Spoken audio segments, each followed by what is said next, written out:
Nuk e kemi menduar që problem themelor në Prizren është kanalizimi dhe ujitjes. Tash na ka dalë që problemi më i madh në Prizren është kjo. Mbi 20 fshatra, 26 fshatra të rajonit Zhupës, të gjitha ujërat e zeza i derdhin në bar. Diku 1/3 e qytetit.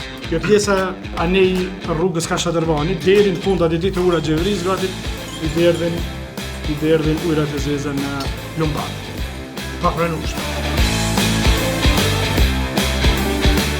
Projekti më i madh infrastrukturor që na po menojmë që mundet me ndodhë në historinë e Prizrenit është naza e madhe e qytetit. Kështu kish mu do kur naza e madhe e qytetit kur përfundon. Kur të kryhet krejt përfundon, domethënë që kjo është mesane, edhe naza mesme, edhe naza jashtme.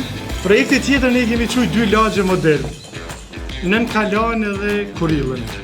Po dojmë i bë lagje të cilat i dizajnojmë të tilla që me qenë kaldërmi i njëjtë, dritaret e njëjta, dyert e njëjta, pullazet e njëjta, ngjyra e njëjtë edhe me i bë pika atraktive turistike. Ky është programi më i mirë që e kam dëgjuar deri në tani. Kështu me sinqeritetin më plot po e them.